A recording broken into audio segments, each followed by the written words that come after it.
Well, I'm preparing to do some metal embossing. For the things I'm preparing right now, I have newspaper. I already have a pad here, which is soft, and then I have this. What I'm using, I am using this, and let's see, we'll focus on what it says here, but it's 0.005 thickness and it's 36 gauge. It's just a 12-inch by 30-inch, which I want to say I can make 4 5x7 metal embossings from it. I could be wrong. I don't remember, but yeah, it's like 12 bucks at Michael's, Hobby Lobby, probably online. So I made a few designs here, and this is just my interpretation of a few of the major arcana from the tarot cards. I have the Magician and the Priestess. So I just think those look really neat, metal embossed, so that's what I'm gonna do. Also, I already have them outlined, so yay, that works. So basically what you do, you take whatever drawing, magazine, whatever you want to use, and then you would tape it on here on a piece that's a little bit bigger than what you want, and then you trace whatever you want embossed or just the outline. Then it will give you an outline to work with. And then what I use, I have some tools that are more for embossing, and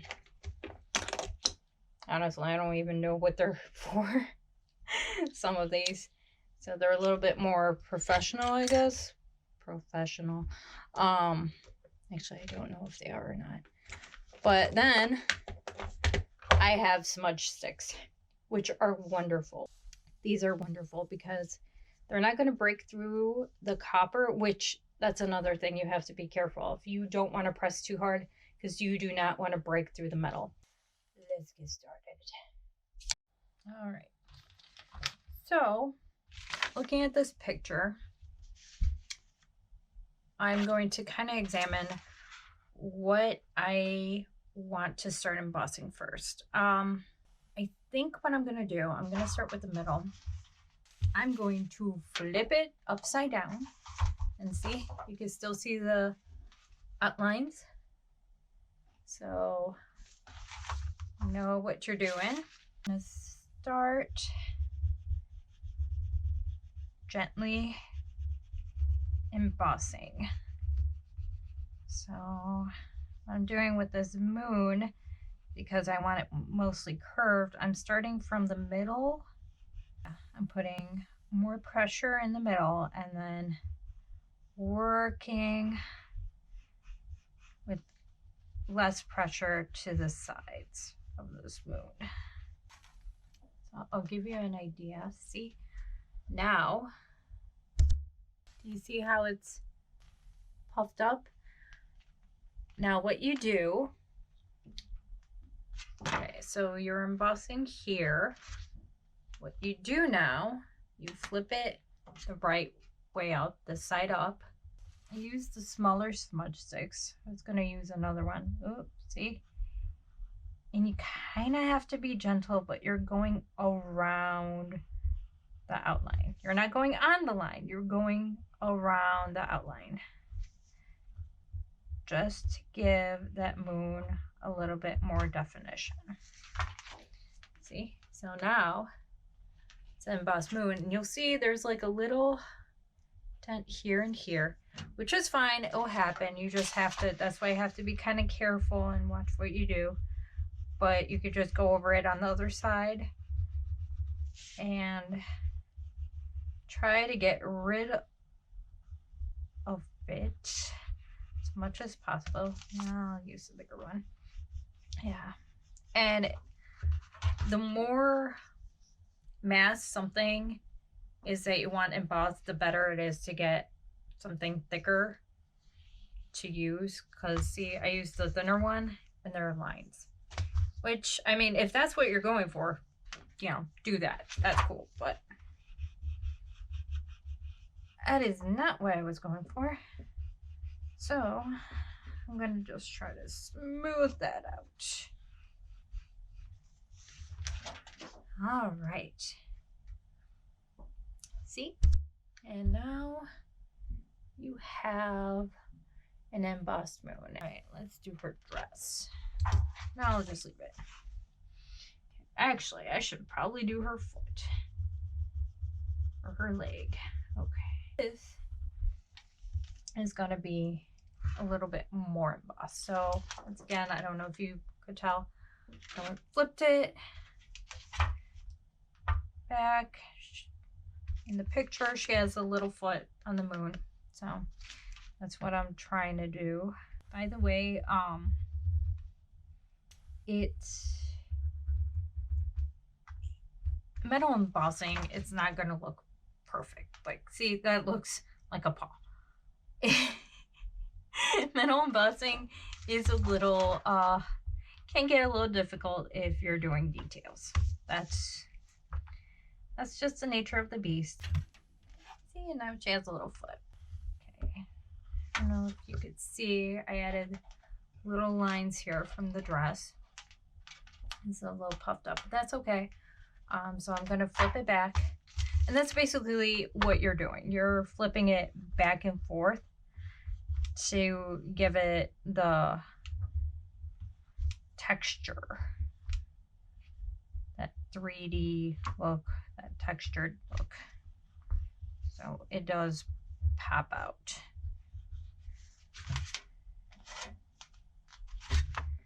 And it's going to bubble like that. And when it does that, which is going to happen often, you just take the big smudger. Okay, this is the bigger one. And you kind of just press it down by the side. Just make it go down a little bit. Tame the metal. There you go. And it's just trial and error to see which tools are going to be better for you, and you know what your art style is too. I'm gonna probably do a time lapse because, yeah, I'm gonna save you time with the time lapse. You're welcome.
Okay, so now I pretty much embossed this, and as you can see, there's going to be some details that aren't perfect, but it gives it kind of a primitive look, and I like it.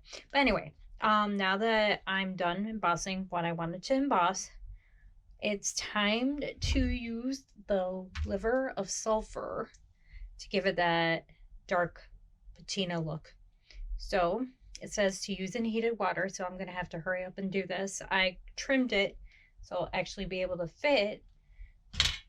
And then over here, I'm going to have water with baking soda to neutralize the liver of sulfur. So that's what I'm going to do. Oh God. This smells amazing. No, it doesn't. It's not great. Also, you're supposed to shake it up, stir it, whatnot, which I'm doing right now. All right. Hoping that's enough, because I just want to. Oh no. Ew. Okay. Well, that wasn't supposed to happen. Oh, watch my sleeve. Okay. So, stirring that up, stirring that up, stirring that up. Smells like rotting eggs. It's great. It's fantastic. All right. Yeah. If you can do it, if you can do this outside, you might want to. Okay, so now actually I'm gonna take this, hold it. Oh, no, I don't need to hold it.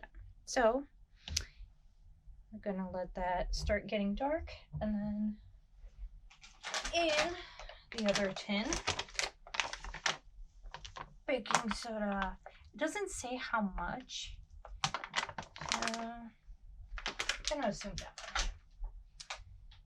I'm gonna use this because it's supposed to neutralize it anyway, so I think it will be fine.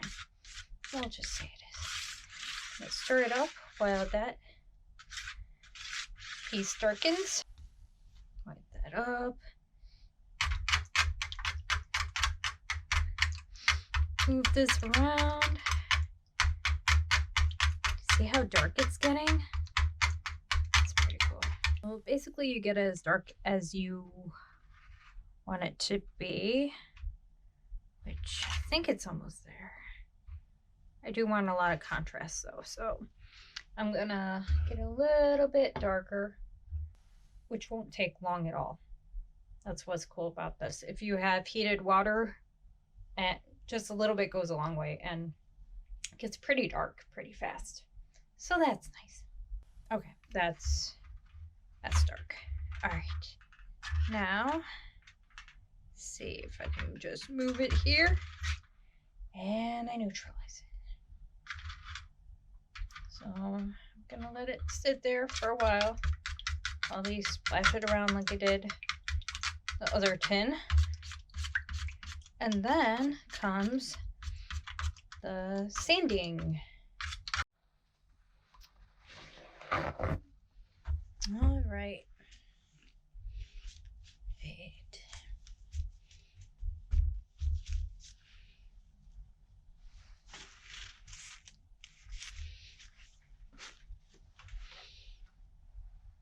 So I took this out and it got pretty dark. Okay. So now that it's fairly dry, usually you should let it dry fully and not touch it while it's drying, because I don't know if you can see, there's some fingerprints. So I'm just trying to do this kind of in a hurry, but if you have the time, don't. Just let it dry overnight. A couple of hours should be good, you know. That way you don't get fingerprints. Also, you should probably wear gloves, and for this part, probably a mask. I'm going to start sanding this. Wear a mask. Wear gloves. Don't do what I'm doing. Do as I say, not as I do. All right. Let's see. All right, so parts of this, especially the details like this and this, I'm going to use little tiny pieces of sandpaper. to make that part stand out.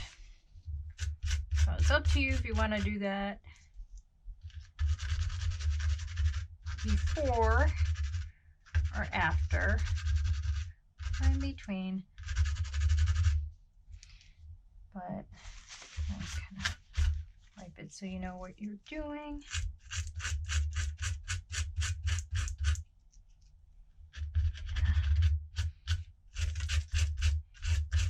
And don't be too frustrated if the detail isn't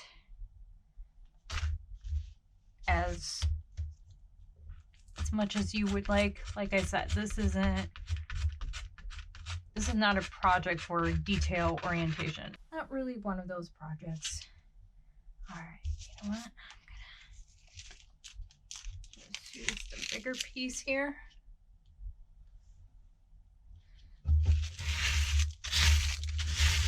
Run it along.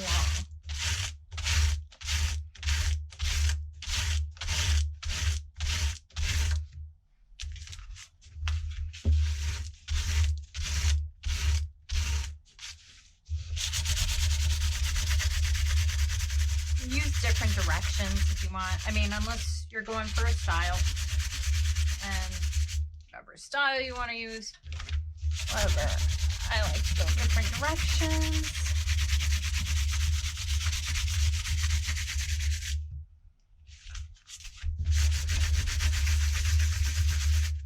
Really get it to pop. Okay. Use this.